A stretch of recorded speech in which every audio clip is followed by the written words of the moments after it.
महादेव की कहानी। जानिए कि आदियोगी शिव को महादेव या सभी देवताओं में सबसे महान के रूप में क्यों जाना जाता है। सद्गुरु, कुछ दिन पहले किसी ने मुझसे पूछा कि क्या मैं आदियोगी शिव का फैन हूँ।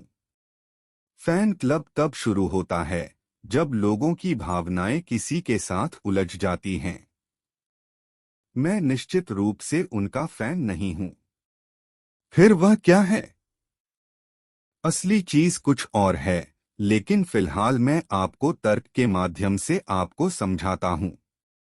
आखिरकार किसी भी पीढ़ी में किसी इंसान की कद्र उस योगदान के लिए की जाती है जो उसने उस पीढ़ी या आने वाली पीढ़ियों के लिए किया है। इस धरती पर कई शानदार लोग आए हैं जिन्होंने कई मायनों में दूसरे लोगों के जीवन में योगदान दिया है।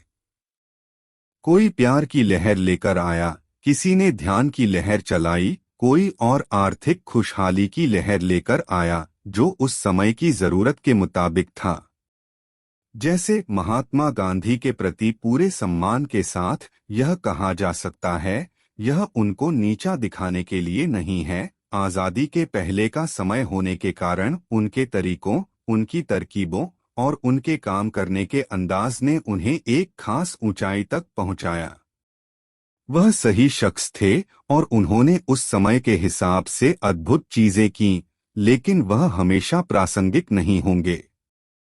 या मार्टिन लूथर किंग की बात करें तो उन दिनों भेदभाव था, इसलिए वह बहुत महत्वपूर्ण थे। लेकिन अगर समाज में ऐसी कोई समस्या नहीं होती तो वह सिर्फ एक साधारण इंसान होते। अगर आप इतिहास में वापस जाएं, तो बहुत से महापुरुष रहे हैं, लेकिन वे काफी हद तक समय की उथल-पुथल, समय की जरूरत या उस समय एक तरह का भ्रष्टाचार फैला होने के कारण महत्वपूर्ण थे। अगर आप गौतम बुद्ध को देखें, समाज उस समय कर्मकांडों में इतना लिपटा हुआ था कि जब उन्होंने बिना किसी कर्मकांड के एक आध्यात्मिक प्रक्रिया शुरू की तो वह तत्काल लोकप्रिय हो गया। अगर इस समाज में बहुत कर्मकांड नहीं होते तो उसमें कोई नयापन नहीं होता और वह इतना महत्वपूर्ण नहीं होता। कई मायनों में कृष्ण बहुत महत्वपूर्ण थे, लेकिन फिर भी अगर उस समाज में कोई संघर्ष नहीं होता, अगर पांडवों और कौरवों के बीच कोई लड़ाई नहीं